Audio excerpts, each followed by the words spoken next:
This program is specifically designed to be viewed by adults and therefore may be unsuitable for children under 17. The program may contain mature themes that are only suitable for audiences age 18 and above. Viewer discretion is strictly advised.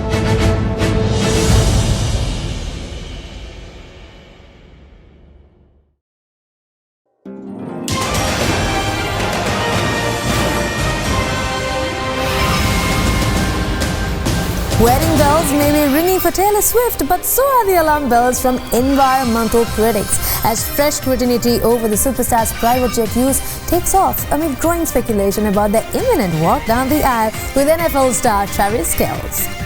Fire, blood and war return to Westeros as House of the Dragon kicks off its third season with a blockbuster premiere delivering the long-awaited Battle of the Gullet and setting the stage for the deadliest chapter of the Targaryen Civil War. And in this week's box office countdown, Pixar's Toy Story 5 takes a bit of a tumble to welcome the new Hollywood hero in town, while Disclosure Day, Obsession and Backrooms battle it out for the remaining top spots. All this and much, much, much more right here on Showbiz Tonight.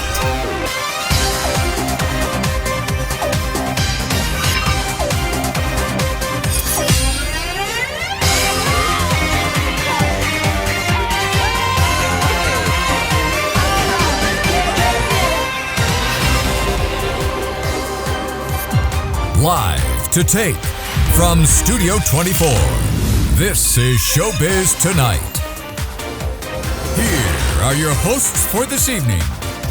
Vinooth Varnasurya, Anuradhie Vikramasinghe, Sanuvi Mudanayaka, and Mahesh Jani. A very good evening, everyone. Welcome to another episode of Showbiz Tonight. Thank you for joining us. It's on a Saturday night, right? Mm-hmm.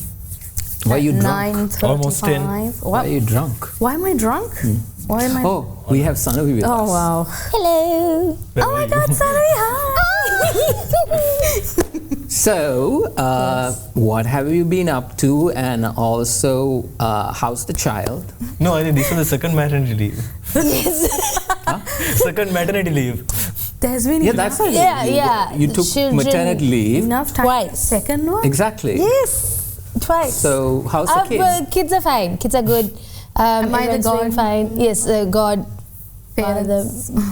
Godparents. God's there. God's there. Wow. Yeah, good to be back. Ouch. Okay, so Sanuvi, good to see you. And by the time when last time when you were here, we were on air in the evening. Now Yes. we are late in the night. Ooh. Yeah, so fun. more time for ghost stories. Oh, brilliant. Can we So- bring More back time Sanuvi's for House of Horrors? Oh my God! House of Horrors. Jesus, You brought it upon forgot. Yeah, Sanuvi's House of Horrors. I think it's perfect if you We bring should it should back. allocate it in a way like it's past 10, in the Yeah. middle of the segment. It's 10:30 and Sanuvi's House of Horrors. Yeah. It's just like, oh, Anyways, a lot to talk about with regard to our movie power here. Lot of cartoons, So many. Indeed. animations, Good ones though. hey now, you're an all-star. and there's a autobiography of you, Of her. It's my, really? Shrek. Yeah. Why is the fifth one my autobiography? There's children I was in kind of there. confused. No, I mean there is so much to talk about you. They had to split it into five. When you I said am that autobiography, interesting? when you said autobiography, I was like, is it Ice Age, the Mammoths? I was thinking, oh my God, much is it to talk Odyssey? about you. Odyssey, but this was- So much to talk about you. coming back from Ithaca. So much to talk about you. So much to talk about. Yes, you are making a very large point of making now. Anyways, there's more to talk about. We're going to give you as to what happened on House of Dragons. Oh, yeah. That is something that myself and Vinooth is looking Sorry? forward to. Apparently, these two Let's can get ready take to- a break. Why don't you go and have a cup of tea? Yeah, y'all can take some time and comment a segment for us for that. Let's get to the countdown. The countdown is interesting as well. Something we thought might hang on for Yes, for another Did week. not. We did not because We have a surprise. Some girl is coming I somewhere. told you, it's not good. Is it a bird? Coming somewhere? To the top To the top? of the countdown. Oh, Supergirl! Why did you do that? Oh. Wow, Sanuvi. Let's get to the countdown. This is Showbiz tonight.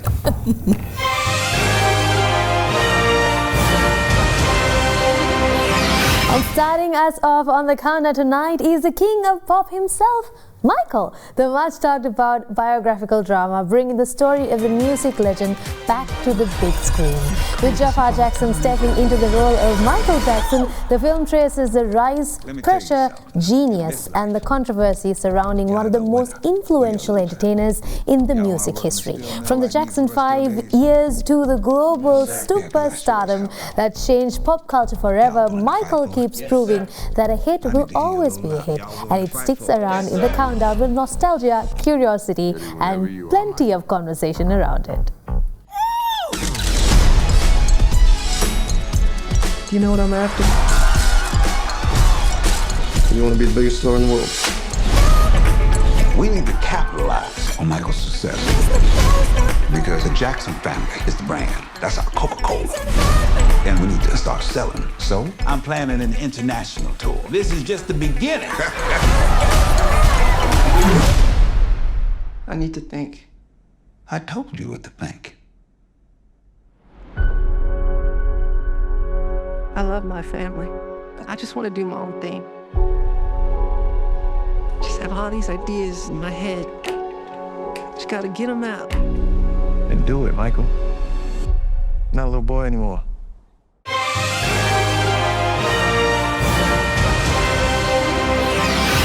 At number 9, we have a new entrant, The Get Out, a crime thriller led by Russell Crowe, Luke Evans, Teresa Palmer and Daniel Sovato.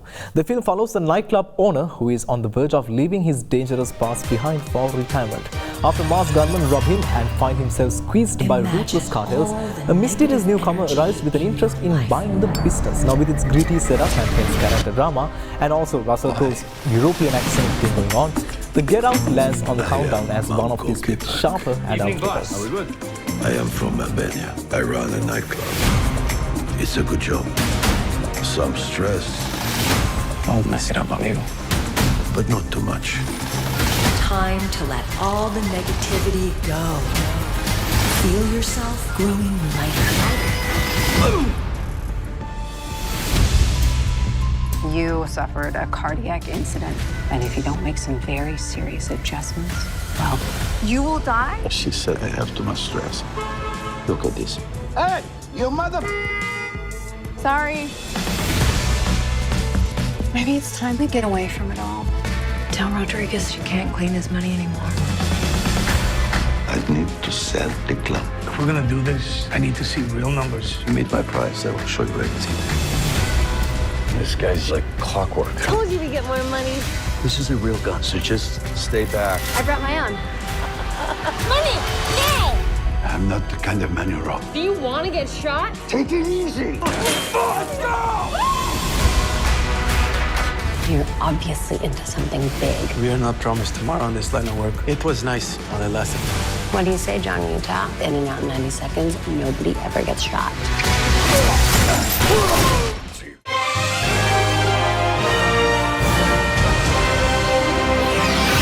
Continuing the trend of bringing in the new, crashing into number 8 is movie title Jackass Best and Last. And yes, the title definitely says it all. Johnny Knoxville and Stevie O and of course the gang returns for one final round of outrageous stunts, painful pranks and absolute chaos. The film is being billed as a farewell to the franchise, mixing new madness with the kind of ridiculous energy that made Jackass, the film, a pop culture phenomenon.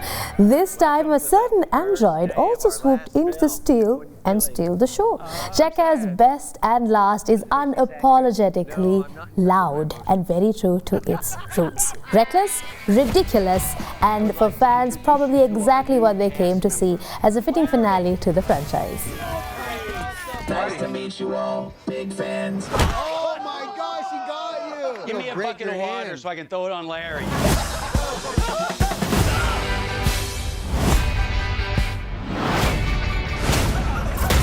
25 years and we haven't learned a goddamn thing. Can someone go get the shot collar for your penis? Poopy said he wants to try it. Hi, I'm Poopy.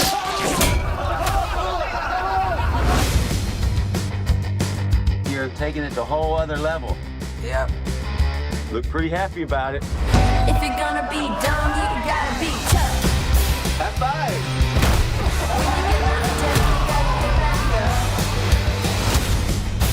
This is the escape room from hell. Start the game.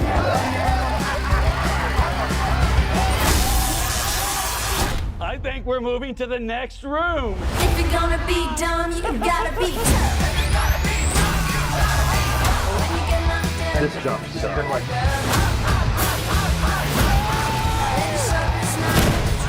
You got it in the stomach pretty good.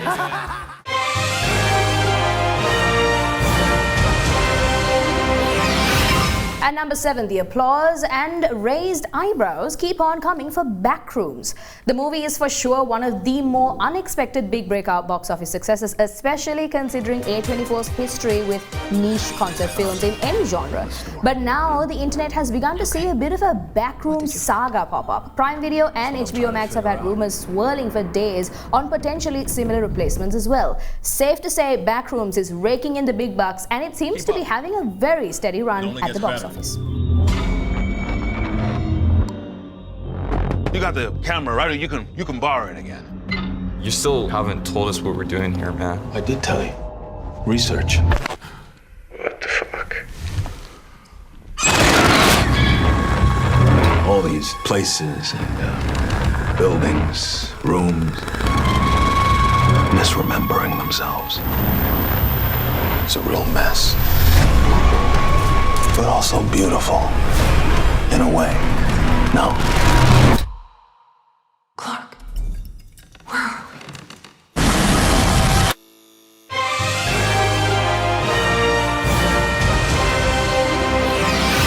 At number 6 is The Death of Robin Hood, a darker and more mature reimagining of the legendary outlaw, starring Hugh Jackman as an older, wounded Robin Hood and Jodie Comer as a mysterious woman who offers him a chance at redemption.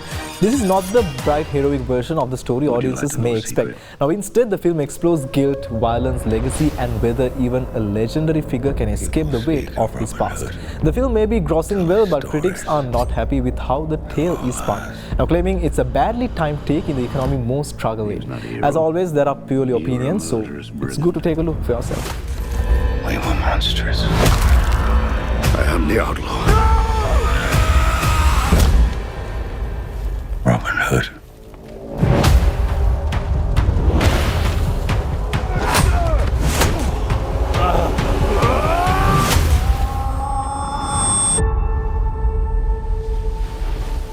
Groweth sad and bloweth mad and springeth the word anew. I owe you an apology. You begged for me to let you die. What's your name?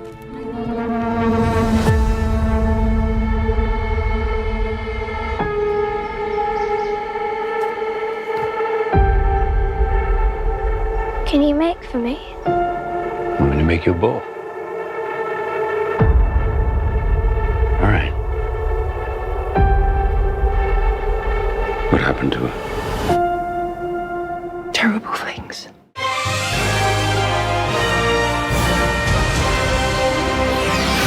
Well, there was a lot of interesting updates we got through in the first half of our countdown. There's so much more goss, buzz and the like that we need to bring to you. So please stay right there. You're watching Showbiz Tonight.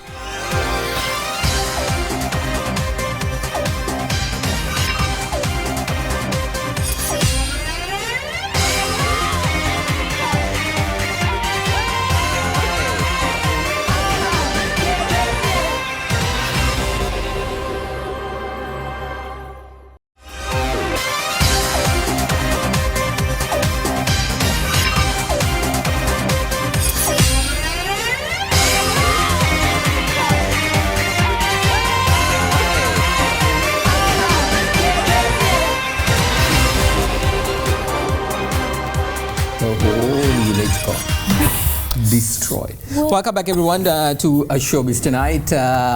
The countdown seems to be interesting. Number 6, what is number 6? Number 6. You just read it. Yes, I did just read it. It was... Literally, no wonder you failed exam. Yeah. This is the reason she failed this exam. That 5-minute break now took the memory away from you, literally. I know what number 6 is, okay? Apparently not. It's the death of Robin Hood. He died, so did my memory. Oh, nice save. Anyways, we're going to start off with Father's Day. Well, Father's Day was over last week. Happy Father's Day to all the fathers. But as a newly second-time mother, I feel like Father's Day is very Is relevant. it a mother or is it just a mother? A mother. Mother knows best. Mother of 2. And 2 more adopted kids. But anyways, the topic of Father's Day was quite interesting this year because I saw like a lot of celebrities who have like split coming together to celebrate the day. Specifically Nichole Kidman. Her father is still alive? Not her dad. Her and her ex-husband. Oh, Keith Urban. Yes. So not rural. That's her dad. That's Nichole Kidman. I thought that was Keith Urban and then... you can really see that she's by the Nicole power Kidman, of plastic surgery, he is who he is now. Sure. I mean, no, this year I think Father's Day had a lot of Instagram posts going out more than anything else. But that's the thing, right? It's getting commercialized. It's always getting What do you all think about this whole posting your father and telling my hero Happy Father's Day? No, I didn't. So I gave my dad serious. Yours is not right. A realistic thing that happened. No. I went home. You can't go home. Did you wish him? Did you wish him? I went home and I took them out for dinner. So that's what gets. But I see people posting it on social media. I got dad a belt and shoes, and he was like, "What's this for? What do you do?" I was like, "It's Father's Day. Happy. There's a day." I have a day? No, because every year I wish him and he pulls the I same every joke. day was special. So that's called a dad joke. He's like, there's a day for me. Yeah, there is. You did this last year too. It's like, treat me like a king. Okay. No. He just asked for he asked for dal. Dal? For some reason, yeah. That's the most Sri Lankan dad thing ever. Yeah, I know, right? Puta, give me dal. Literally, make me some dal. So that I know you will survive without me. The true test of survival. So Nichole Kidman had usually wished her dad and also had wished Keith for being such a good dad to her 2 kids with him. Yes. And the best part, the 2 of them actually finalized their divorce somewhere in This year? Yeah, this year because the proceedings started last year because last year they celebrated their 19th anniversary. That's relatively fresh. No, here's the thing. This is how girl math works, and let me tell you how much of a detective we girls can be. So Nichole Kidman posted a post on her feed wishing them for the anniversary.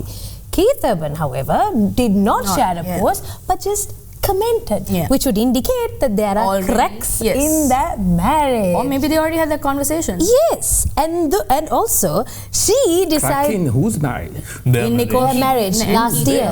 Nichole Kidman and Keith Urban. Yeah, but they're divorced. No, this was back in the day when they were celebrating 90th. So Nichole Kidman did an anniversary post and Keith did not, but he commented on that post. But the most beautiful thing is, I think right before Father's Day, so somewhere in June, it was Nicole's birthday, and Keith Urban shared a story to say, "Happy birthday, Nichole Mary." That is so cute. So they're having good communications. Apparently she's handling the divorce well. Yeah. All the other celebrities also had their fathers and husbands. With billions of dollars in the bank account, come on, you can handle anything well.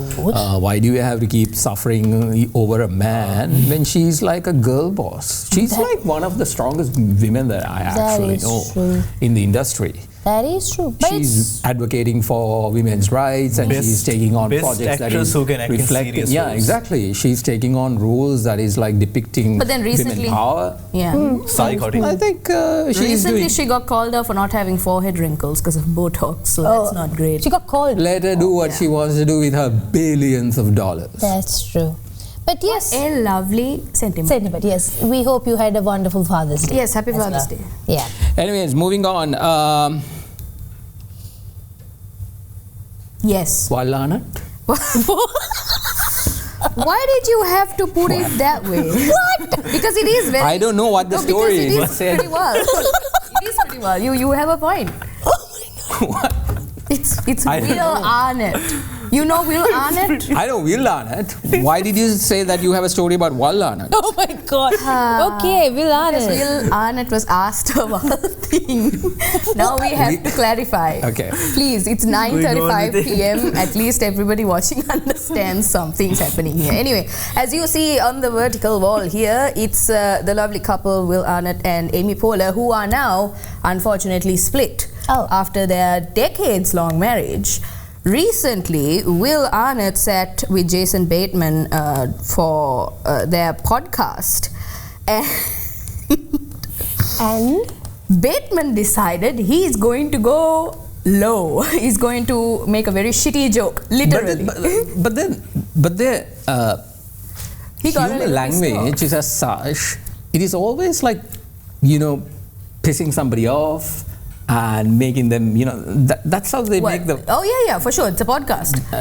Bateman, Will Arnet, Amy Poehler, Tina Fey, this entire They're all lot, there to like trigger.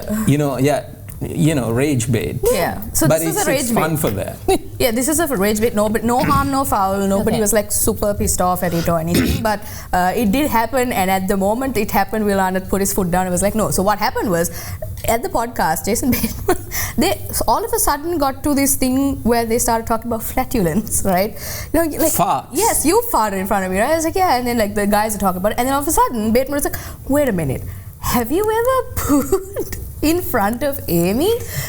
And then he's like, are you looking for clicks? Literally, he said that. No, I mean, you've had 2 kids and you've been married years. So obviously, you must have used the bathroom at the same time at some point, right? And then he was like, I'm not going to entertain this question because that is not okay. Why is that a topic? It's a funny question. It's a funny question to have between friends, but not on air. A little bit extra triggered over it, so people are now reacting to that trigger. It's a bit over. Maybe he's a germaphobe. Yeah, could be. No, as in like, if imagine, all right, this is a serious question. Sanuvi, you're married. Have you? Why am I always put on the spot? I was going to raise that, but then again I thought, okay, she was making the point saying, why should anybody, publicly talk about what they are doing? So and then I kept my mouth shut.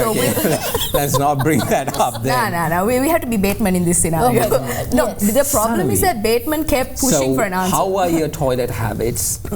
No, we are not talking about it. We're moving on. She literally considered answering. So I have 2 kids now that should answer. Because that is how the House of Horrors comes back.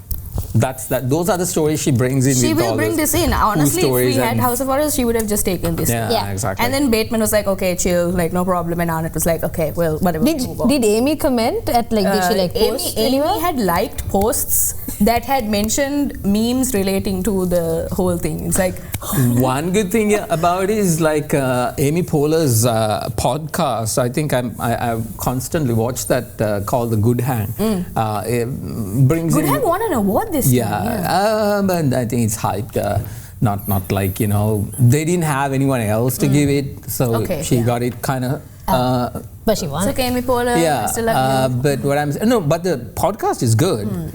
They're having fun. I don't know whether you all have seen it or not. Amy Poehler's Good Hang. I would have seen snippets of it. Yeah, so that's a good thing. I mean, she's still working. She's having a good time. She's not like withering away. And she talks about how she goes to bed by 6 o'clock. Yeah. Okay, that's like what? That's a typical. Yeah, like when you hit a certain age, you don't want to do the whole thing that going out. She goes to a restaurant at around 5:30 so that she can eat in peace, that nobody's around. And then by 6 o'clock, she's home. Done. Yeah. Wow. What time should she wake up? So what exactly? So imagine you sleep at 6, 7, 8, 9, 10, 11. You can wake up at midnight. Yes. You can wake up at midnight. She did not share that part where what time she wakes up. Here's the deal. She's rich. She can sleep for however long she wants. Yeah. We can't. She can. Anyways, what's with Benny Blanco? Yes. So I have a question. This one's funny. Wait. I have a question. Maish, how far will you go to, say for example... No, say for example, we are to promote Showbiz tonight. How far would you go in terms of a publicity stunt to promote Showbiz tonight? Nothing. Oh, wow. It's already promoted. In a hypothetical... Okay, anyways, Benny Blanco... I will ask you all to do it. Oh yeah, why did you even ask my question? Like, dumb you question. get on the streets with a cardboard board now. Be like, Showbiz today! Why should I be the one who should go that There'll be like far? a giant board that says, you know, here. Like, right here. Jazz hands. No, thank you. Okay. That stage is done. Okay. Now, anyways, Benny Blanco did not have loyal subjects as such. Who is he dating? He is married to the Selena Gomez. Can you believe he bagged a baddie? Yeah. Because once on my YouTube feed, in YouTube Shorts, this guy popped up where he's asking somebody to smell him because he smells good. Apparently. He does weird stuff. Yes. I think that's why Selena likes him. He has like the confidence That of is a hot person. Different. He has the confidence of a hot person. But he's a musical genius, so you have to give him that. But this is his fairly new hairstyle, but okay. his debut to promote his book, Redacted Failure. Yeah, redacted, you can assume what the... Redacted Failure is his Clearly. book. We can't say it on air. Okay. But yeah, so here's the thing, okay? So this is publicized and everyone's like, oh my god, Benny Blanco has a new haircut. I don't think it was a big ha-hoo because he anyways does very weird stuff. Yeah. The fun thing is, however, this was actually, it was a dupe. So to analyze it, half is bald. Yes. Okay. Half is But hair. it's not permanent. No, because that really It's a bald cap. It's But a look, bald cap. it'll look... Yeah, it's a beautifully done bold cap. And you know the funniest part, it's not Benny Blanco being promoted through this stunt, it's the makeup artist that is getting a lot of pretty hype. good. Because she and her team has done a solid job on that. Yeah, No, I I was gonna ask, so when it starts growing, it'll look ugly. Now it's a But bold it's cap. a bold It's cap. a bold cap. You could try that, like, wee. Oh my god, he'd literally have to jump off the face of the earth. Imagine if he had this part This is with like a that, rubber this carpet part. here. No, rubber carpet. You could have... You, is your dad bald? Yeah. Good luck. You'll be getting that So you know, soon. my dad has 5 siblings. And All of them are also in that journey. No. I mean, I'm pretty sure most you of see them the will watch it. stages of baldness? I'm sorry. Oh, Most of y'all, my God, there is that's a high hilarious. possibility at least 3 of them will watch it, so sorry, but you know. Y'all are bald. Bald. Uncle, you Have are you seen bald that in now. that thing where there's like, That's you know, the fate. bald. Bald. It's You're actually You get a bowl. no. Austin Powers. Ah, Yeah, remember? He just bald. Bald.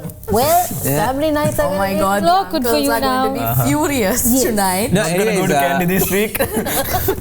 No candy this week. Yes, staying here in Colombo. So tell Anyways, me, we're gonna take a break. We're gonna come back. We're gonna talk about Taylor Swift. Apparently, something has happened. Anuradhie is gonna talk about it. Shake it off. She's still shaking.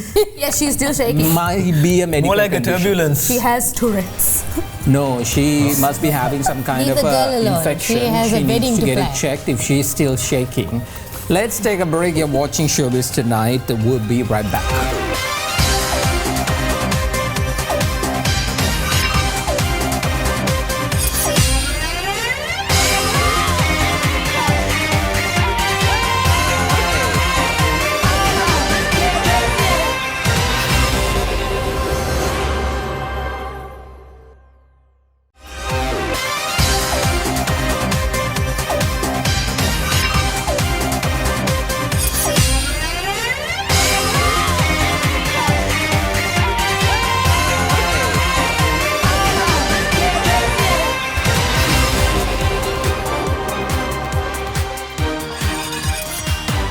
Welcome back. That's Taylor Swift. If you do not know. I highly doubt it. So she's this singer. She's pretty popular pretty in sure, American like, you know. culture. Yeah. She's gonna There are marry an plenty of NFL people around star. the world who doesn't. Yeah, I mean anybody who has access to social Anybody media. that is watching Showbiz that- is probably aware of who Taylor Swift is. Yeah. So we should be assuming on that basis, you know. Okay, what happened to her? A lot of things are happening to her actually. It's like the hot moment right before her wedding kicks up. She getting married and she is doing it at the very grandeur Madison Square Garden. Wow. Actually, the mayor himself has commented on the Madison Square Garden? Yes, the actual like Really? Yes. Damn. Can someone do that? So yeah, it's a public place. That's No, another you can problem. take it like, you know. You can rent it for It's like an event place now. Yes, that's but true. the thing is, it's also doubling as like a Traffic nightmare. Yes. So you remember how they've diverted traffic, like how Dua Lipa. literally cordoned off an entire part of an island for her honeymoon. Well, this is what Taylor Swift is going to do. Apparently, pop rules the world. That is one of the biggest Money issues. rules the world. Money. Well, the money was created by people, little teenage girls in the bedroom going, ha ha ha. You. Not just Hey, I'm not a Swiftie. He's a Swiftie. You're a Swiftie, right? My husband's a Swiftie. No, I mean, I don't mind being a Swiftie. It's not derogatory. I mean, no, Swiftie. I'm not a Swiftie, but I like her. That's why you I don't hate her. She's It's just that I was Exactly. That's exactly what a Swiftie Swiftie No, would say. I'm not obsessed. I'm not obsessed. Anyway, what's Moving with on. her? The story is that it's not her wedding actually. It's the preparations leading up to her wedding that's causing a lot of backlash online. Her private jet usage has been insane for the past 4 months, to the point where people are saying it has generated approximately 580 metric tons of carbon emissions. So, and she's not offsetting carbon either. And she has spent over $300,000 in fuel for less than 3 months. Meaning that she has literally had enough fuel to go jettison around the world like 6 or 7 times, like non-stop. And people are saying, girl, how much is too much? You are already not positively contributing to... The thing is, I think, in consideration about her last album, I don't think it doesn't look like, you know, she's having that very quiet period where all your songs are not gonna hit and make a big scene the way it did few years back, and now new artists are coming into the scene. So I think right now it's the not yonder years per se. No, it's just not her heyday. I can't be bothered what other people are saying. Let me do what I for want sure, to do. because she's definitely not in her reputation era. That's for sure. She's in her, soft girl. I'm a wife. I'm a to-be wife now. I'm a lover girl now, and that's what she's focusing on. I want to do this, and I'm gonna do it. But it's just very funny, because we've had this happening since the beginning of Showbiz. We talk about money, and like all these famous actors and musicians made their money off of the common people, and it's like, how much are you going to cause? Strife. I think more than that, people are concerned about the environmental impact. The thing is, these are successful business people. They had a product, they put it out there, people bought it, and they're rich. Now you can't fault for it. Yeah, exactly. And the thing is, you all are it's not like that. They put something out and forced you to buy it. It was our choice. People got it because they liked it. And because of that, they have money. Yes. Now you can't blame them, for using it. I completely agree. But the thing is, even though you say she's not in a reputation Come either. on, if you had a private jet, wouldn't you use it? That's her jet. I mean, it's fair for her to use her jet however she wants, because it's her jet. Yeah. I think people are concerned about the fact that it's carbon emissions that are coming. She's not offsetting any of it. That's the only thing. I think that's what... Because like usually, even let's get her to give a call to Greta Thunberg and sort it out. How dare you? Maybe she could send her... How dare you? Wait, so she came to the recent NBA finals. Wait, laugh at the Greta Thunberg joke. She came to the recent NBA finals, and the seats she set was went auctioned. on auction for like, I don't know, $1,000, like $60,000 or something. You came up with some Sydney Sweeney underwear or something, bath water or something. Yeah. Somebody buys a bath water. Don't be surprised. We're moving on to Madonna. Now, this one's funny. So speaking of pop icons and such, I think Madonna was such a household name and still is a household name, I feel. Agreed. Like.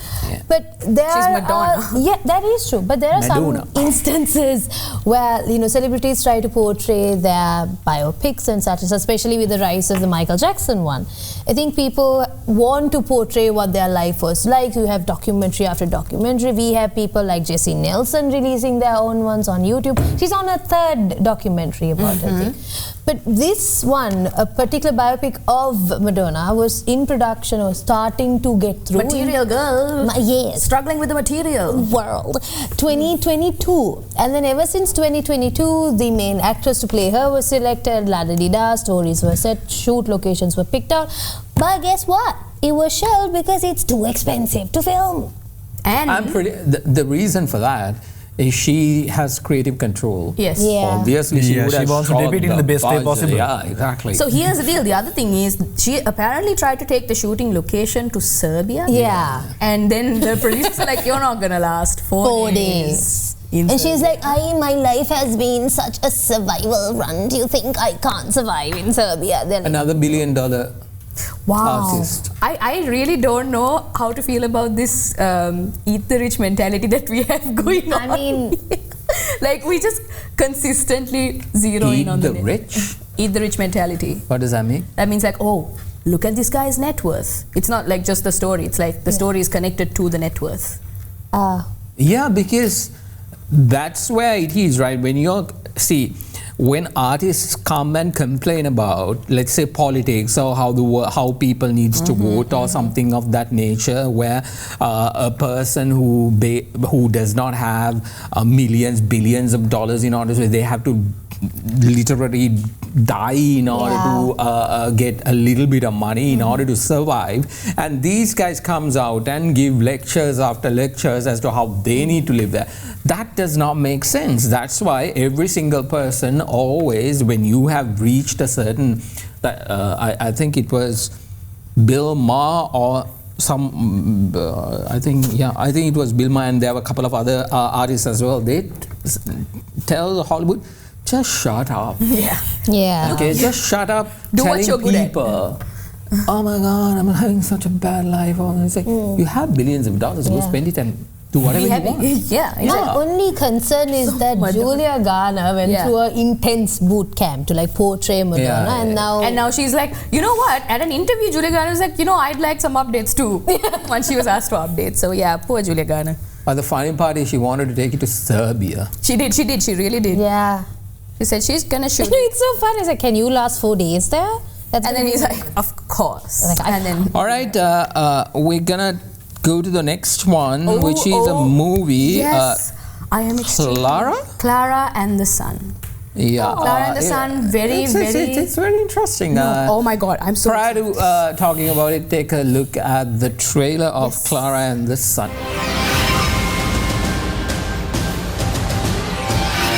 Hello, my name is Klara. I'm an artificial friend. Good morning, artificial friends. Good morning, store manager. I know artificial friends aren't as popular as they used to be, but I still firmly believe that all of you older AFs have a fighting chance at finding homes. Gloria's son, please let today be my day. Let me find a friend. If I do get chosen, how will I know if my person and I are a good match? Just remember everything you learned, and hopefully they'll come to love you, like a member of the family or family dog. I'm Josie. I'm Klara. Honey, if I'm gonna buy you a robot, I'm not going to be spending money on an old, outdated one. You said that I can choose, and I choose Klara. She's special. And she's on special. 20% off. AFs are like a blank canvas. It's an imbecile. It would appear. We come out of the lab with the intelligence of a toddler. Is that where the sun lives? And then we learn everything from our humans. There you go. And then slowly. Well, that's dumb. Humans, they ask so much of you. It's all perfect until it's not. Don't put that idea in her head. Just get out there, Fred. There are things in this house Josie? that are none of your concern. Then put your little hand in mine. Consider this a trial period. You're still under warranty. And I won't hesitate for a second to send you back. And then it's back to the factory, and your parts will be melted down for next-gen AFs. Whoa. I got you, babe. Gloria's son. I'm coming to your house to speak face to face. I know the answers are out there. Please show me the way to heal this family. And save us all from the darkness and certain doom.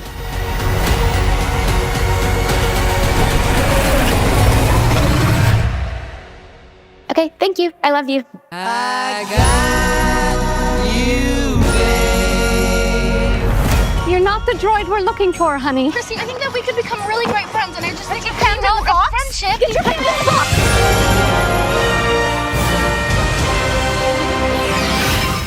Klara and the Sun, starring Jenna Ortega, Amy Adams, and the rest. Also Steve Buscemi is on it as well. So this is a star-studded cast for a very, very human plot. So this movie, Klara and the Sun, is based on the book Klara and the Sun by Kazuo Ishiguro.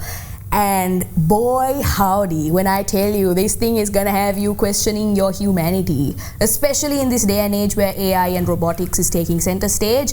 This is the movie for you. But don't let the trailer fool you. The trailer looks very, very happy and sunshiny, a little bit like a Paul Anderson movie, but it's really not. The entire plot synopsis, I don't know if I'm supposed to spoil it, but in the book, so there's artificial friends. These are androids that are given to kids in this day and age to help them grow and like assist them and things like that. So basically like AI helpers, but in physical form, which we might see in the next couple of years. So these AFs come in different models. Klara is one such model. She is an old model, but a rehabilitation program has her, given a second chance at finding a friend.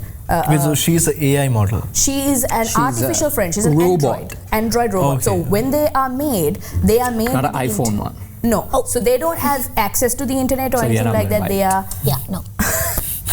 they are dumb essentially. They are born. Yeah, because it's Android. No, that's the plot line, right? The way they have done it is not like they are now. Let's say a 2-year-old kid or a 3-year-old kid, they get a phone. AI is accessible, or like it's the powerhouse of technology. It's been like bam in your face. Exactly. But what in this story, what it happens is like let's say you go and get it to your kid who is 5 years old. The technology, the robot matches the kids. It learns from the child mentality. So both are growing together as friends. So you have a mechanical friend on one side and the real human. Child. So it's made with a toddler's intelligence to be able to fit the age of the kid that it's being gifted to. So it's a companion for kids? It's a companion for kids, and the companion has to be taught things by, it absorbs things from the kid. Or the parents. The dark thing about... Yeah, you can. Yeah, the dark thing about the artificial friend that Klara is Josie is the friend that she is with, the human. Okay. Josie is dying. So her elder sister is already dead, sick and dead. The mom said that she wants a newer model so that Josie can live her, years in peace. Josie doesn't know she's properly dying.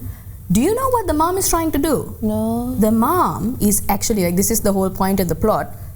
She wants to make sure Klara, the artificial friend, imprints on Josie as much as possible, and she goes and tries to get a carbon copy of her daughter made in an artificial friend format to download Klara's, memories and everything of. So that she doesn't miss the daughter. Yes, so that she can basically mimic the daughter. That's the story. I really don't think that we are far away from that kind of a mentality. Yeah, because where uploading your memory and that person living in a forever as an cloud android is going to be very... All of you are familiar with because Black right Mirror, now, right? see... All of you are familiar with Black Mirror, right? I think Black Mirror had like 3 episodes where they did the same thing. So right now, I think that technology, think about it a little bit. We have the cloud computing where your entire life is being uploaded into that, from pictures to emails to messages to everything.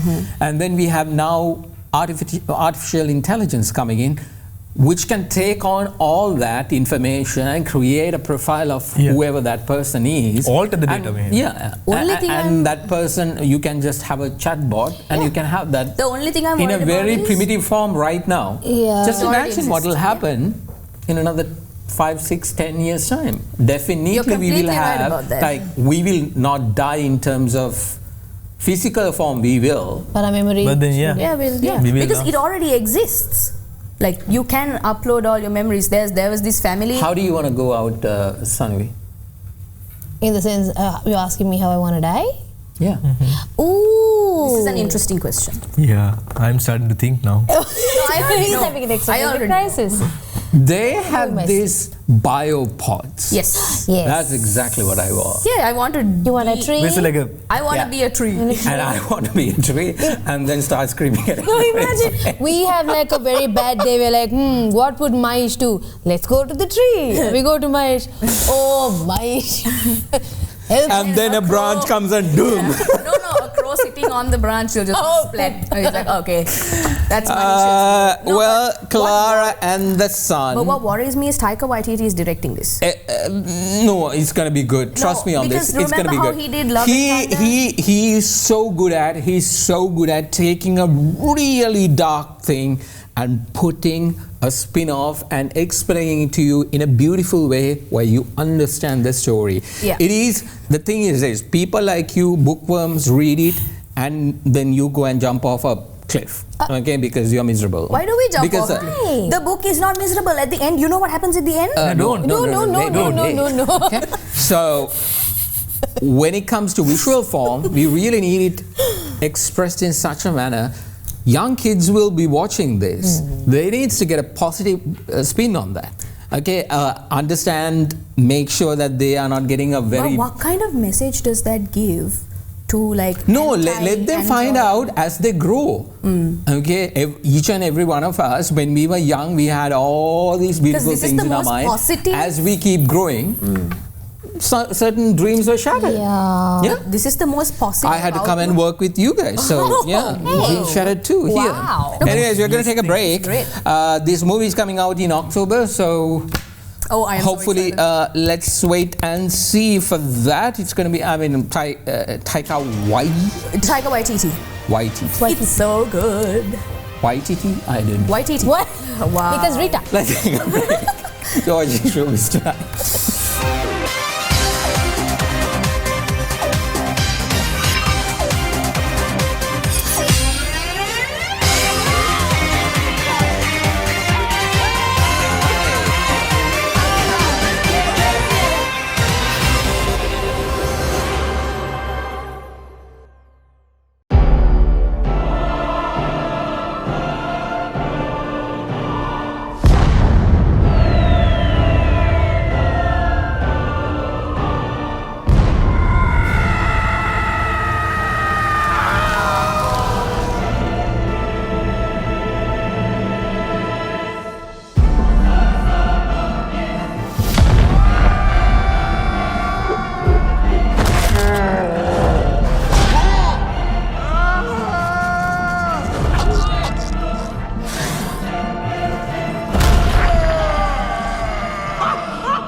Welcome back, everyone. That was a look at boiling point of an ice age. So that means floods. This is where Noah's floods came. Can be. Actually, entirely. Because humans are not there. This franchise is 25 years old. I think Sanuvi is the only person, and Mahesh, of course. I'm 25. Exactly. So you were. So it's only Mahesh. What? Who was born? What happened? The inception of Ice Age. Who was born when the first movie came out? Do you remember using those 3D glasses the first time? Oh my god, it was crazy. Can we talk about the movie? Yes. So Ice Age Boiling Point is coming in 2027 after a decade from the final movie, which was Ice Age Collision Course. 2016 that was released. So this is the 7th movie in the franchise. A franchise that began in 2002, which is 25 years old, older than me. Ooh, still in school. Definitely. I was also. And if you're wondering why 7 and not 8, this 2022 movie called Ice Age Adventures of Buck Wild was a spin-off and not a part of the franchise. Nice. It was nice. And in that movie there were dinosaurs and volcanoes, but in terms of Ice Age, this is the first movie which involves fire. For once. It was always Ice Age. They discover fire? No. More like fire was discovered. Look what happens in the vertical. It's a volcano. That's what they discover. And so this one is more into dinos But and... wait, didn't they go to space one time? Wasn't there like a That was... meteor? Collision course. No, they didn't go to space. What happened? Scrat goes to space and then he hits something and the collision course happens. Oh my god, do you remember that movie, Collision Course? Yeah, Scrat is coming back. Yay! There he is. He has not found his icon. There's no He's icon. on top. I mean, it's right there. It's right there. How old are they supposed to be? But then if you all remember so much, you know, it all started with one mammoth. Yeah. And two other animals which I don't know how to specify with. Pharaoh? But now the mammoth has a family with kids and even the kids are married now, I think. Yep. So marriage I like was the Australian invented. accent guy. Marriage was invented with the mammoths getting married. Okay, so animals invented marriage. Animals invented monogamy. No, because that's not a. But no, the fun part is, even in the marriage part, the fact that the mammoth father is like, you know, closely observing the guy and not accepting him, and then, you know, the daughter has to go through a lot to like accept. It's pretty good. I mean, it's after 10 years, so I'm pretty excited. Ray Romano, Dennis Leary, John Linguini. Simon Pegg from Mission Impossible series, and of course Queen Latifah, all reprising their roles, the voice artists of this franchise, and they'll be back, and the movie is expected next year, February. I mean, for a series that's been running for like a very, very long time. It's gonna have the Toy Ladies Story. and gentlemen, we're done with Ice. Moving on to something very Sorry, I had to team up with Mahesh now. This is this. You guys can. We just... Sorry, you want to get some popcorn? Let's go. Tea, please. Let's go. Prior to talking about it, take a look at this clip of House of Dragons Season 3, Episode 1.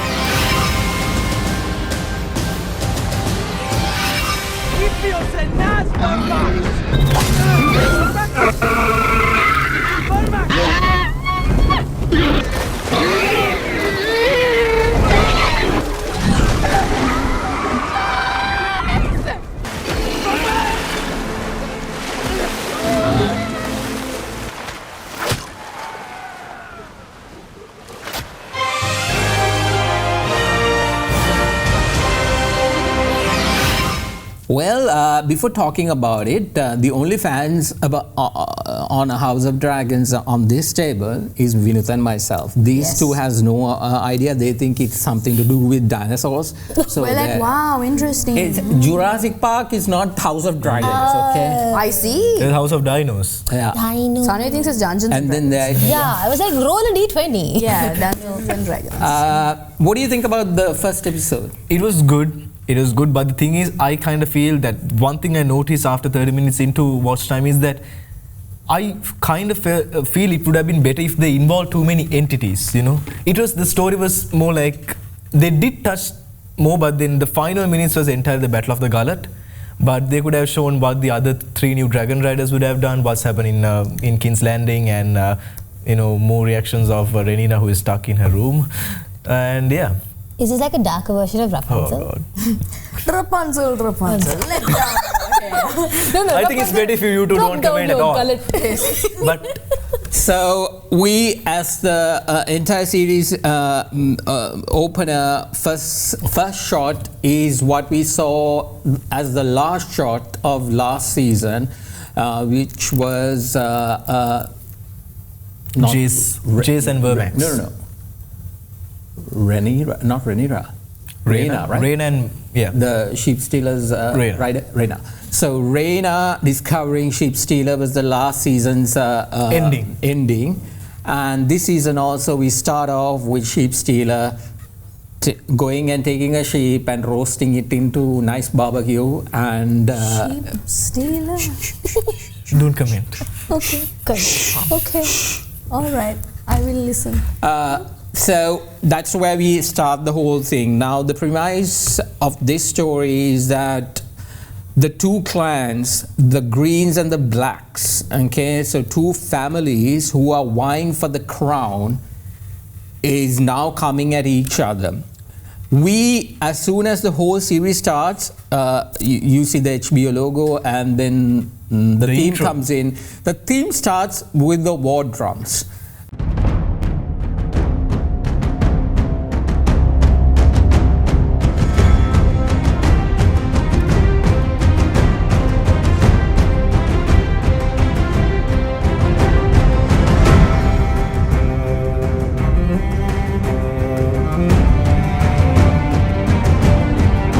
And that itself tells that this What to entire series is going to be about the battle between these two families. Last season, we saw a lot of political games, like Game of Thrones. There was so much of, underhand, cutting this. This is like confrontation right in your face. We will see a lot of to be battles very honest, coming up. Mahesh, in the entire franchise, the war in the gullet was the first time that I witnessed like a proper battle.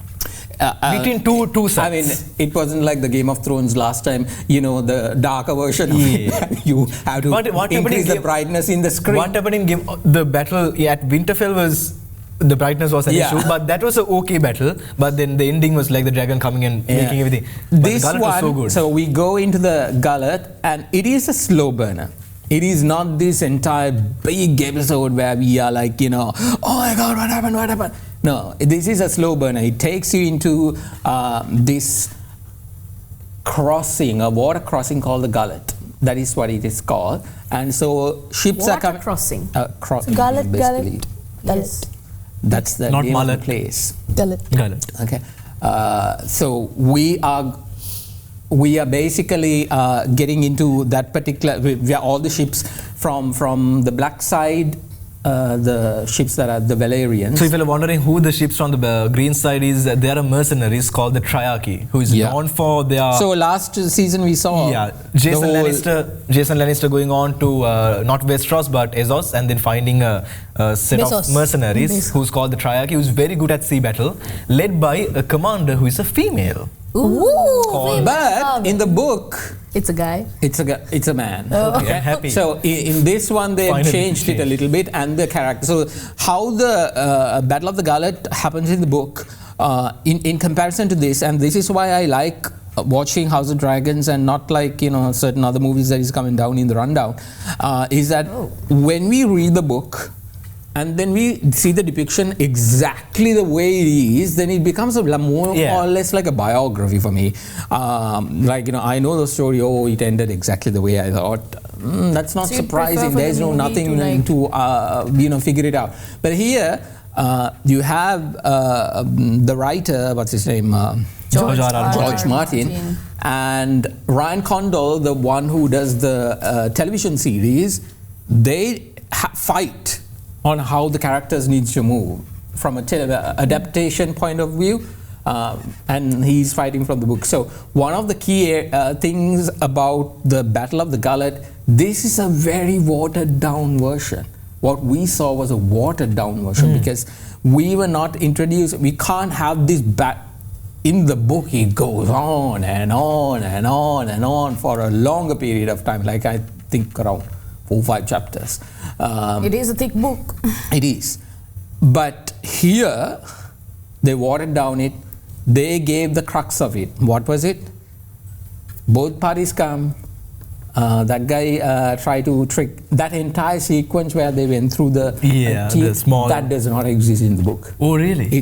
That's the surprising thing. Those things never existed in the book. So what happened in the book was the 2 little kids was also crossing the gullet. In the book. So but according to the series, the 2 kids are in the whale. According to the series, we don't know. Where? I mean, we really don't know. In season 2, Rhaena takes the 2 kids to Vale and asks the lady at Vale whether there's a dragon. The last, the whole scenario comes to the climax in this particular episode is where Jace gets killed, the Gen Z. So what happens with the Gen Z? This is something you can identify. So do they also have a Gen Z? Yeah, Jace's actions. So to make anyone understand it, there's the queen and then there's the queen's son who thinks that he's a big man. Yeah. The queen wants to make a move, but the son doesn't like it. So the prince commands the guards to trap her in a room, and this bugger takes his dragon and with his wife to be, both has dragons, goes to the Battle of the Gullet.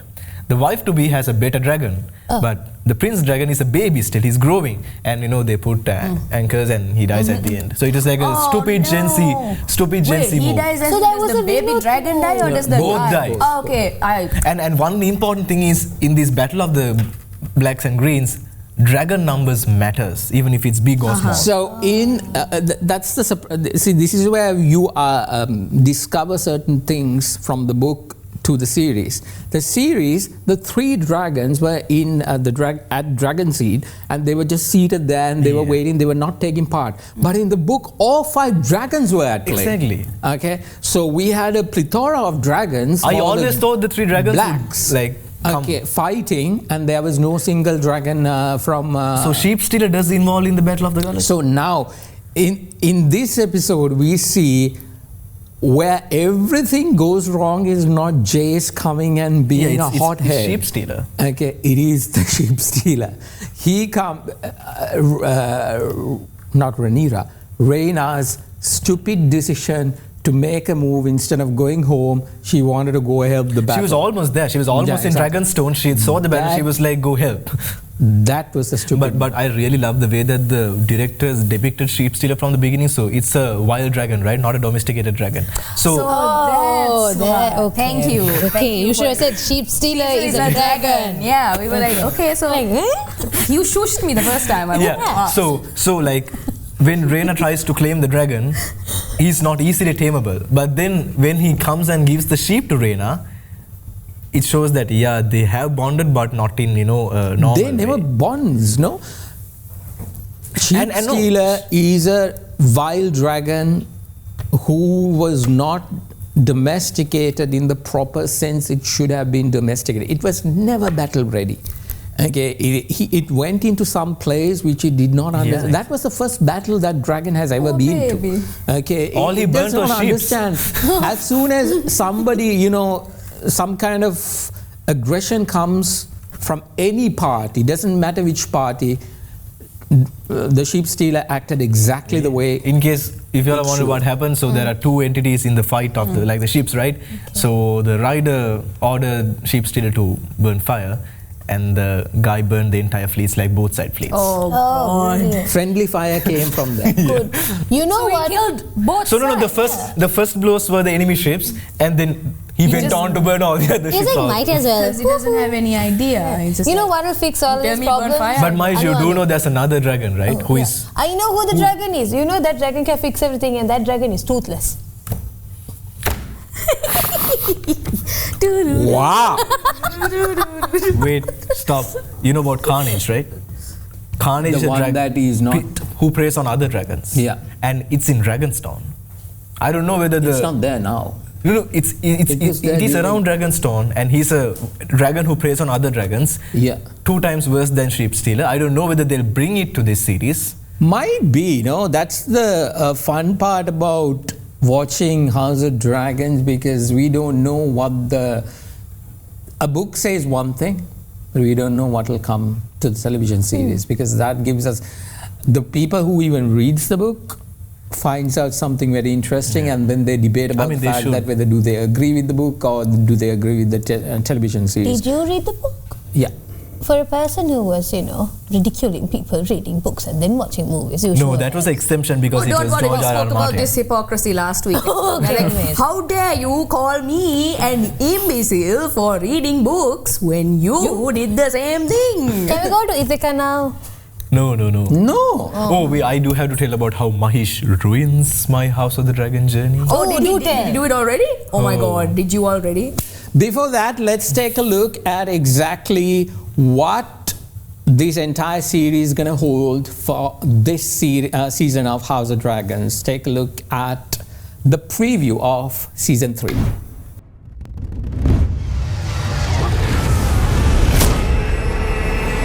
Jace, what have you done? What have you done? How could you? Will you let him die in vain? Rhaenyra is weak, unsuited to rule. You will have justice. I will never have justice. But what crumbs of it may be snatched, I will devour. We'll fight on our own terms. My purpose is to restore the rightful line to the Iron Throne. Rhaenyra is no queen. A new dawn is coming, and she'll certainly fail. Every one of my miseries is of his making. And I swear I'm going to find him and kill him. I am my father's heir. This is the moment you become queen. The patient hunter gets the kill.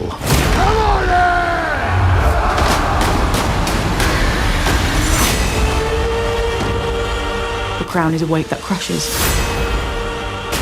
Rhaenyra will do, in the end, what she has to do.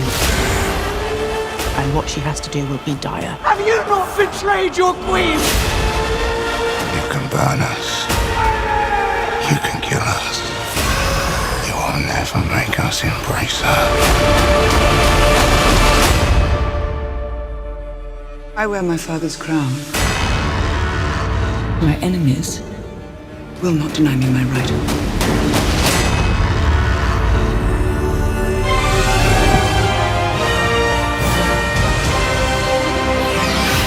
Interesting. The thing is, Mahesh, I'm a person who was very reluctant to even watch that, thinking that I might be spoiled. But then there's you, who decides to text me. So, as you know, He already did it. So in the US, when it gets released, it's actually 6:30 a.m. here down in Sri Lanka. So Mahesh has HBO Max, and I don't. I had to wait till certain things come out, which is like a 2-hour gap, while Mahesh is already done with it. And he decides to drop small pieces of he died. Oh, He died. Small. He came. Small pieces. And Look at the I sheer fly power it, huh? he holds. Look at No, the thing is, it's like an hour long, right? The first episode. The first episode You was had an like- hour's worth of things to spoil for him. No, but the thing is, the fun part about this is ruining it for Vinod is not that, oh my God, he's explaining The art behind. Yeah, but you need to have Watching someone go crazy.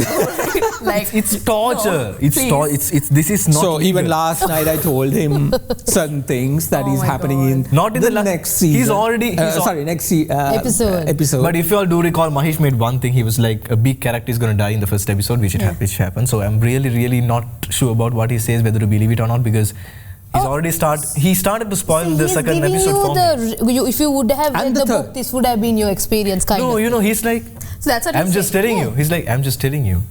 But this person dies in the third episode, you know that, right? No, one thing is now I have to be tricky as well. The reason I have to be tricky is because this bugger doesn't read he knows that I'm going to spoil it for him, and then he doesn't read that message. So what I do is I send Something works. did you do that program? Is there something wrong with that program? Also. And then at the second, also the guy. Oh, evil man! Oh my God, we can't ignore messages about work. That's terrible. Are you okay, bro? This is like It's torture. The last come on! The last message I dropped Grow was, Mahesh, please, this is torture.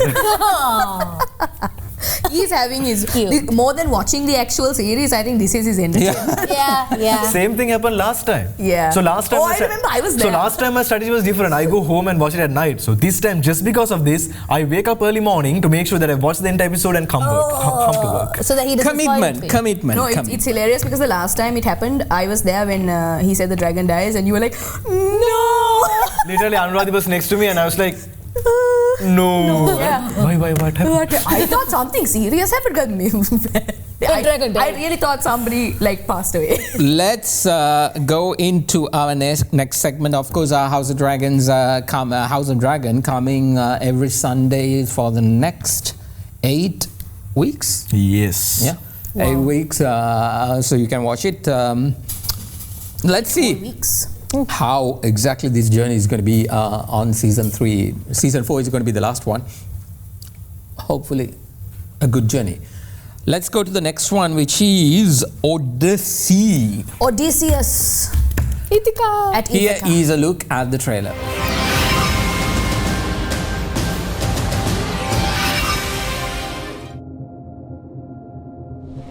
Tell me what you remember. A wife?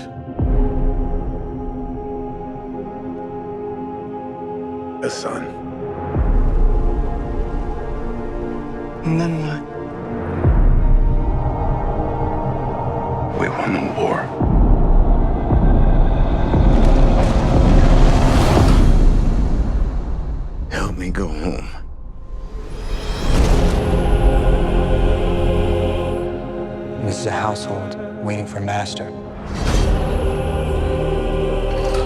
I want you to choose me.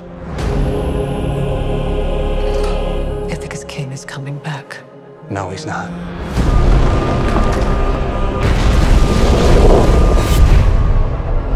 What would he do if he came back here and find all these suitors in his house? You're pining for a daddy you didn't even know, like some sniveling bastard. Who's looking after your wife and son? Do you see? My dad is coming home. Bringing vengeance. Bringing it all.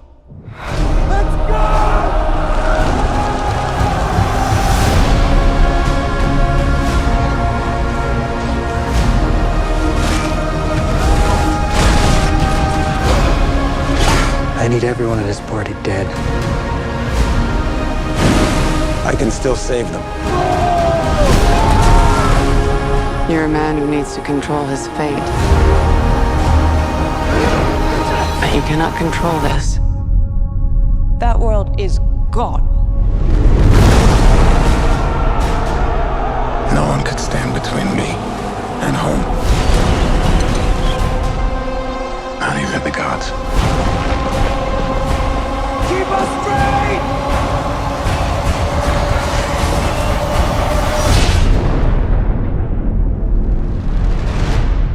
I think it's asleep.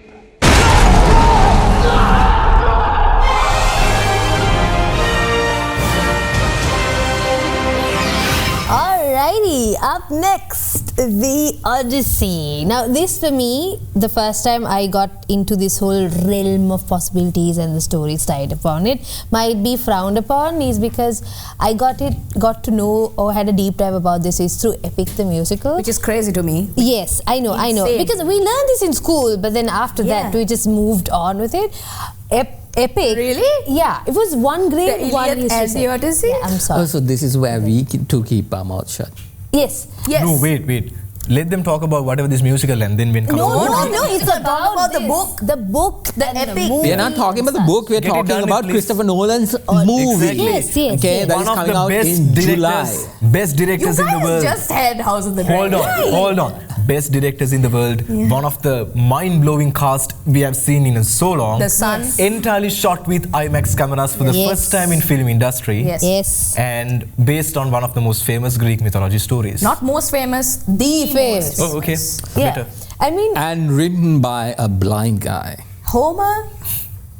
Simpson. No. Oh my God. Not Homer Simpson. This is payback for the toothless Homer Simpson. Yeah, exactly. I saw a comment on the YouTube trailer. The Audacity by Homer Simpson.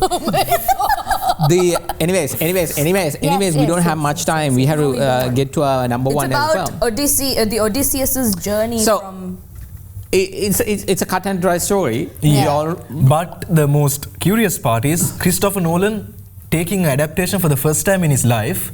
But my problem, no, this is not an adaptation. It is. Oppenheimer was the same. It was not adapted from the book, Let's say but we know the history. Yeah, okay. Greek mythical adaptation. Yeah. But here, that's the problem for me on this story, and this is where this is a very unpopular opinion. This movie, along with Oppenheimer, watching Oppenheimer there is nothing new for me to.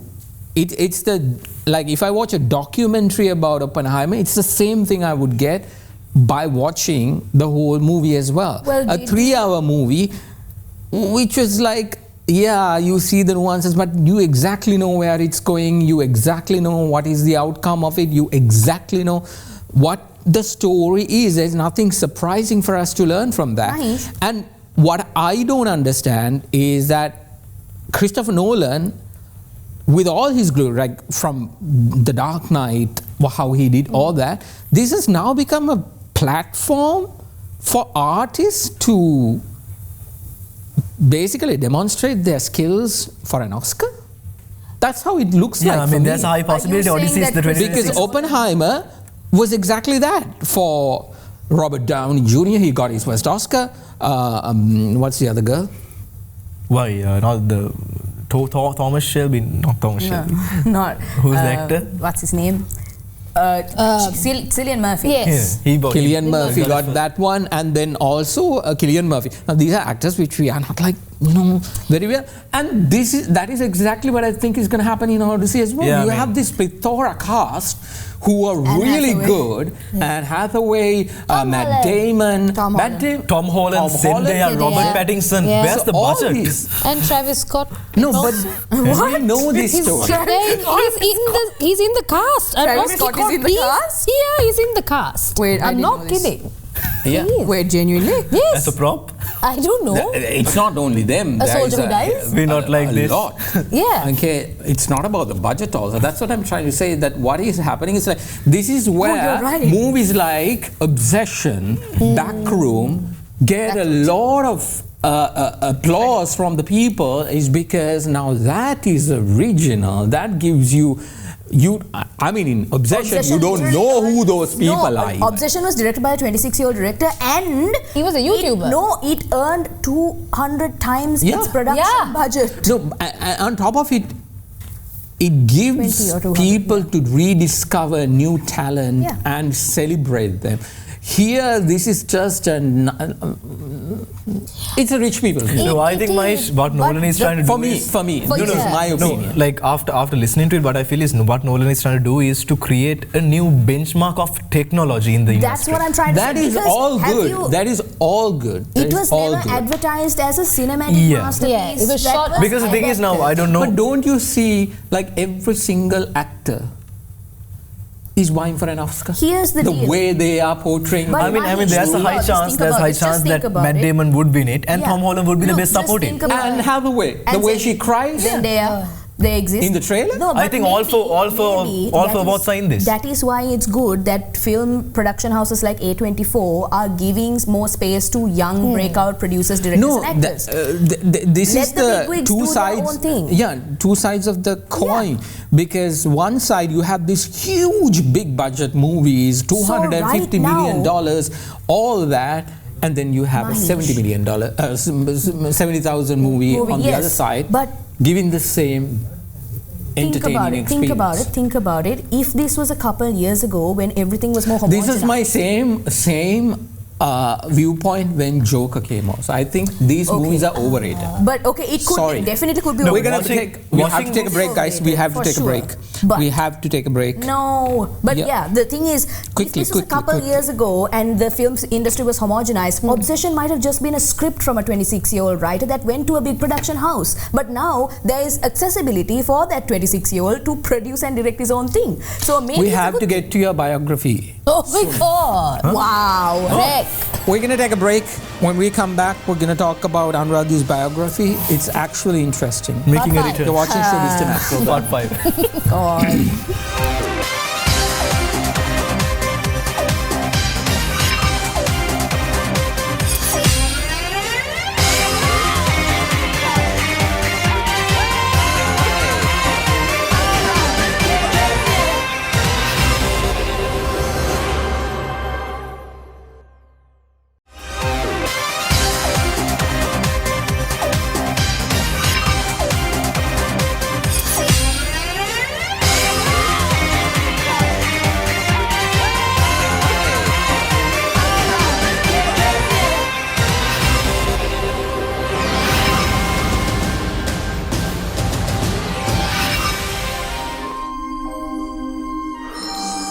Once upon a time, a hideous ogre and a delusional donkey embarked on a journey to the magical city of further away. Oh my God, it's happening. It's really happening. Do you know what that means? I need a makeover. Get my arms yoked and my back jacked, my ass added, maybe even tighten up my badonkadonk. No, definitely not. So what you're saying is Shrek and Donkey off on another... No, don't say it. Two stalwart friends. That's not what this is. On a whirlwind, Donkey, big city. Ow! I'm caked up like a friggin' bakery. Attention. Wanna date a snowman? Speed up, Shrek. You really can't help yourself, can you? Hell to the no, I can't. Shrek and Donkey, two stalwart friends off on another whirlwind big city adventure. Oh, this is bad.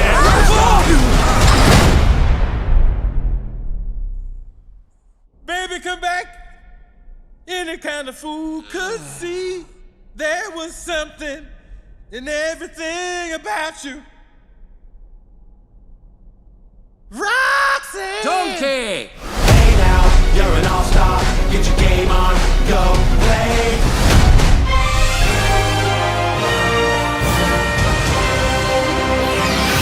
That's a look at Shrek 5. Oh my God. Why Do is there talk. 5? So, Anuradhie, when you were doing this movie, what did you think yes, about oh my God, it? production was really hard, but my partner, Shrek, really supported me through all of that. Was it interesting? It was terrible. It was production. Why? Why? Was it too green for you? Yes, it was green and stinky. Like onions. Stinky? Guys, The production had layers like onions. Oh, fabulous. This time we are introduced to many other ogres. Yes, lots of others. Yeah, apparently they're in jail. And Donkey is back. Donkey has baby. But talking about what this happened to this dragon? She exists. The lady. We never saw that in the trailer, right? No, but then in the previous movie, she was still dating. Shrek got married, right? Yeah, and they had dragon donkey babies. Exactly. Yes, they did. That was very weird. Yeah. But you know what? Now they've got a family. Shrek has a whole... So there are mini Shreks? There are teen teenagers. With the but bangs. you know what? A really funny thing. So Shrek 5 did a teaser like months ago, right? And then they stalled development. Everybody on the internet was like, okay, this one guy from Reddit actually spoiled it, the plot. Like, okay, it's going to be like about the kids of Shrek and all of that. And then only they stalled the productions. They were like, they had to rewrite the whole script and everything. I mean, you can't be that predictable. Do you all know that the first Shrek movie came in 2001? Wow. Yeah. I know where this is heading again. No. I'm just telling. Wow, it's like it's back in your day. No. It's like a 26-year-old franchise. Hey, no, I mean, yeah, it is. So every single actor who was there in 2001, Vinod, long time is back to reprise their role. Mike Myers, even this time Zendaya is there. That's what I just saw. What's Zendaya doing in Shrek? Maybe the teenager. One of the teens. Like a goth teen. Like, Eddie Murphy, Zendaya Cameron Diaz, and also Skylar. I can't pronounce the... What? Let me see. Gisondo. Gisondo. Okay, he's also there. And Marcelo Hernandez. Oh my God, what's Marcelo doing in Shrek? I don't know. It's coming out next year, June. So 1 year exactly, 30th of June 2027. And it's going to be very good. It's going to be very good. It is going to be very green and good. Green good. Greenishly good. I'll let my husband know. Shrek. Congratulations on the children. children. Thank everything you. that is. There's 5 ogres. Yeah, exactly. Wow. We actually don't have time right now. We have to get to the countdown of the #1 movie, but there is a really interesting movie that I wanted to bring to you called Debut, starring. This is going to be an Oscar winner. Watch and see. Okay. Watch the trailer. Next week we'll talk about it. This is The Debut.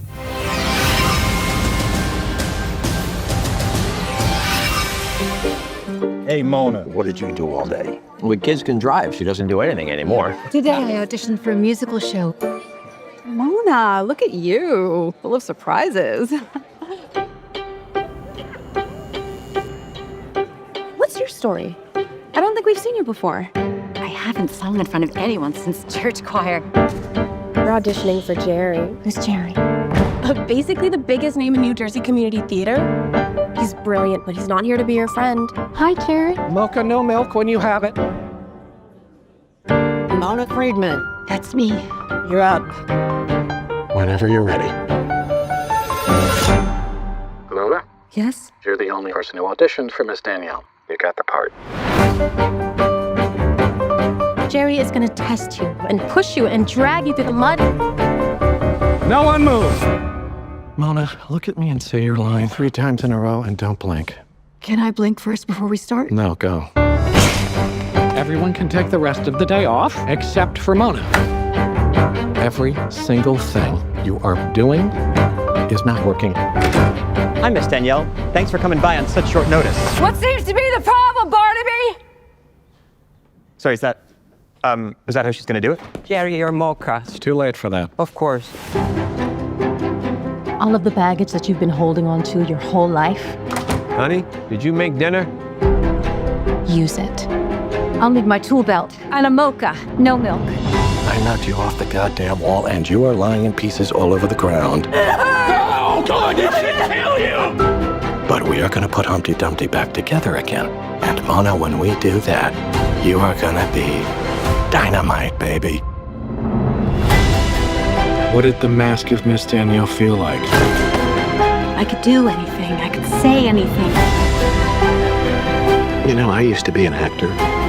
When I saw you up there, I just thought, I wish that was me. Opening night. When the lights are on me, I'm gonna shine.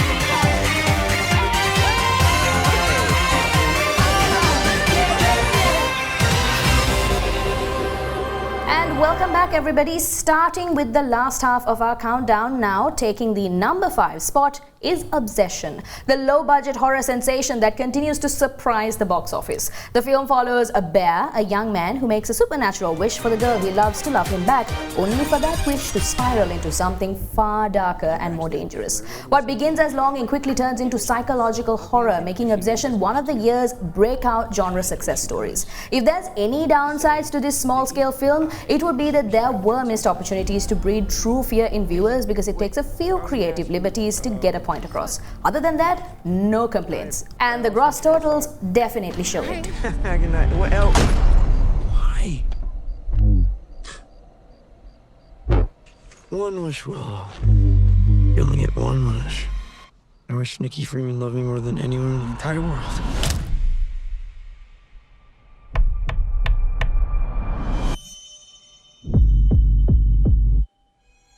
I love you so much. A love only the branch of a willow tree could conjure.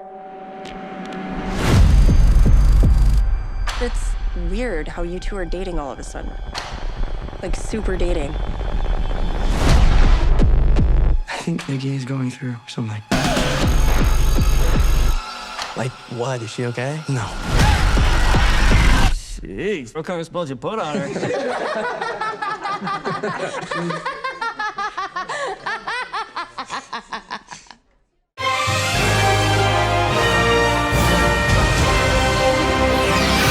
And at number 4, scary movie. They could actually never make me hate you. Yes, this horror flick is still sitting strong, and not without a good cause, actually. The production definitely earned its keep, becoming the biggest grosser of the franchise and also earning over half of its break-even target in literally less than a week.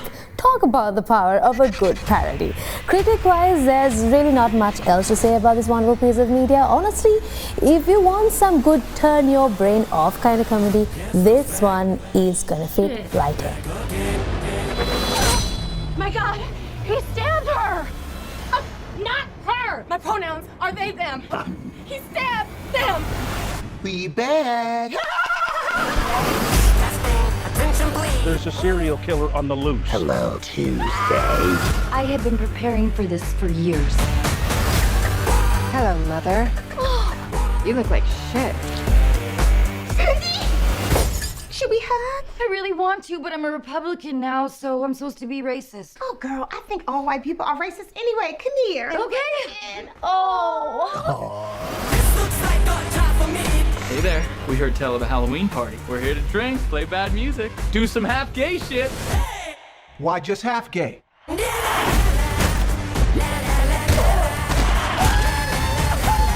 Sink. Stop smiling! Run, bitch, run!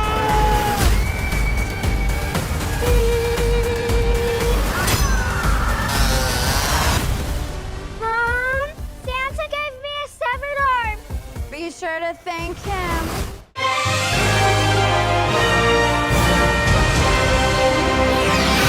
Now, while it is at the number 3 spot, for the names behind this production, it's a bit of a disappointment. What is it? Well, I can't disclose that just yet. But okay, sorry, that was actually like a really terrible joke. Anyway, as you've all probably heard it by now, Spielberg's latest production did not top the box office as it was hyped up to do, but that could also amount to the fact that some very good giant releases happened simultaneously. Either way, the movie is holding on to its wits at the number 3 spot, and lots of fans, despite the revenue crash, are eagerly awaiting more because of its very interesting premise. It's a miss on the numbers, but Disclosure Day was an interesting watch to say the least. Good morning, Kansas City. Let's take a look at today. Today is today's. Do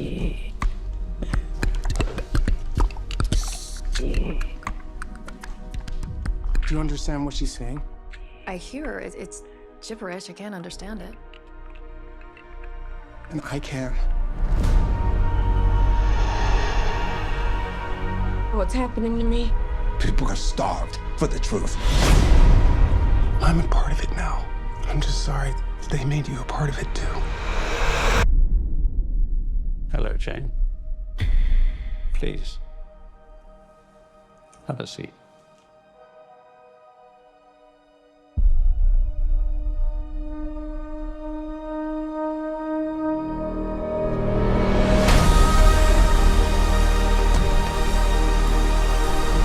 This 79-year terror campaign of lies has to end. What are you gonna do? Full disclosure to the whole world. That truth will upend all established order across the entire world. If you do this, there's no undoing it.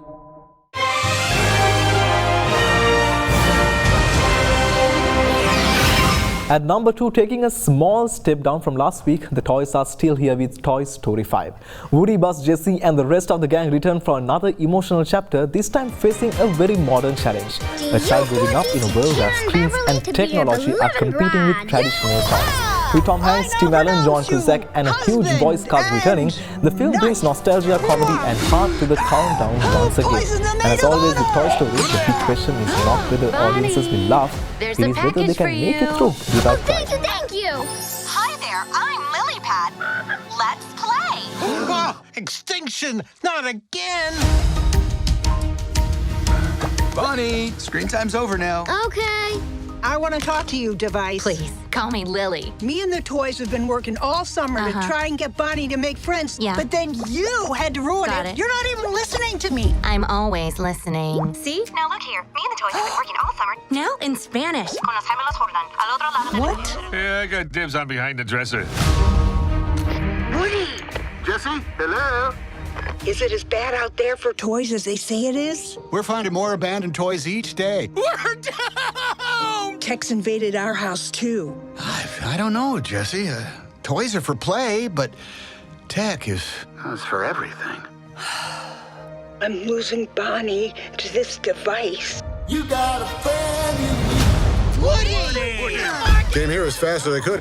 Why are you wearing a dress, Woody? It's called a poncho, Forky. Whoa! Someone needs a brown marker. Halt!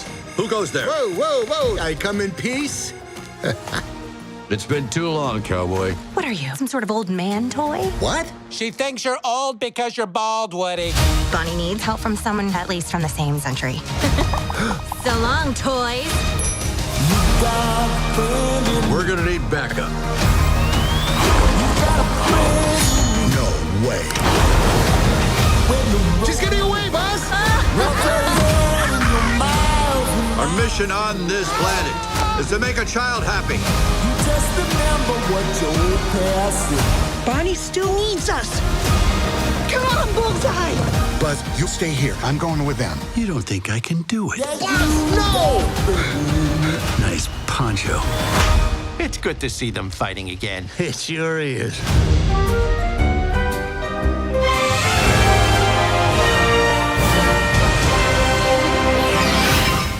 So, Toy Story could not hang on to another week at the top of the box office because there's a girl who displaced it. There's an alien in town. The number one movie for this week is Supergirl. Is that why you came back? Yeah.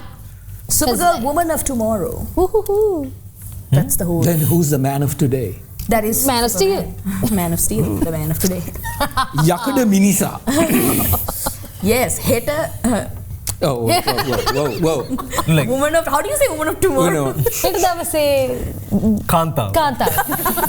Anyways, Supergirl, a lot of backlash for this movie. Lot of backlash because they are crease cutting. They are saying directly, okay, this is completely different from Superman that came out. Superman was hope coin injected. Supergirl is like the emo teenager version of Superman. But I think that hopefully it might be good as well. Oh yeah, because the thing is, from the get-go, it's saying I am nothing like my cousin. I like my dog and no one else. Despite the fact that I am a Marvel fan and I am always rooting for DC to fall apart, but I sincerely hope this movie works because this is the second movie of the new DC studios. The revamped DC. Yes. And the first movie was absolutely good.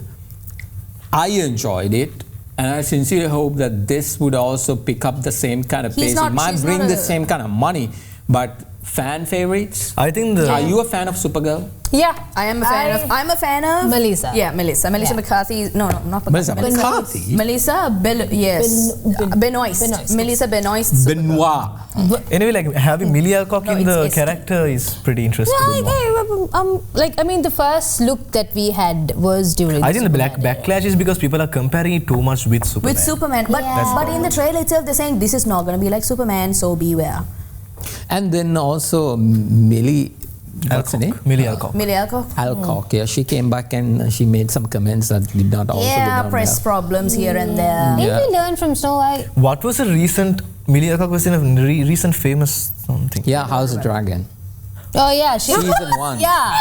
Young Rhaenyra. We knew that. Exactly. Explode. Young Rhaenyra, right. That's how I remember her. Anyways, so number one movie is Supergirl. Take a look. Do you have any information on the brigands? That sort of information's gonna cost you. I'll tell you what. I'll arm wrestle you for her. Seriously. You win and you can have us both. I win. And you can tell us where the brigands are.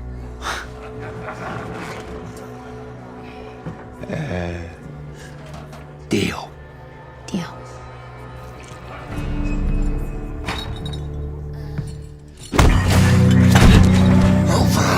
You play with me.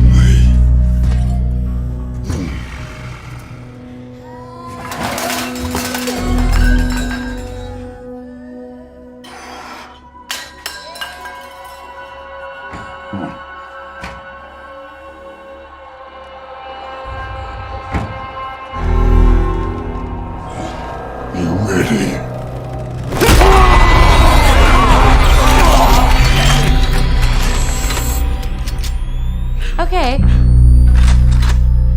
Okay, this does not look like this is gonna end well.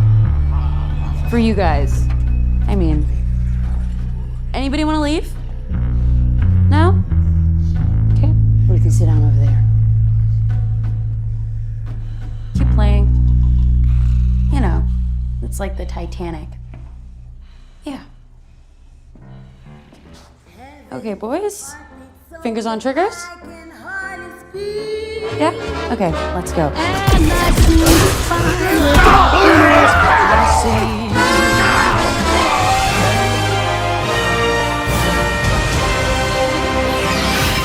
All right, well, that is a look at Supergirl. That's all the time we have for you tonight. Apparently, we're falling asleep. Yeah. So almost what? 12? Oh, you old people. Jesus, what's wrong with you? Anyways, thank you very much for watching. Thank you very much, Vinod and Sanuvi and Anuradhie. Fiona. Fiona. Fiona. Anyways, let's come back next week and talk about more movies. Thank you very much for watching. Really appreciate you being there with us. We'll see you next week right here on the Derana News channel, 9:35 on a Saturday night. Good night.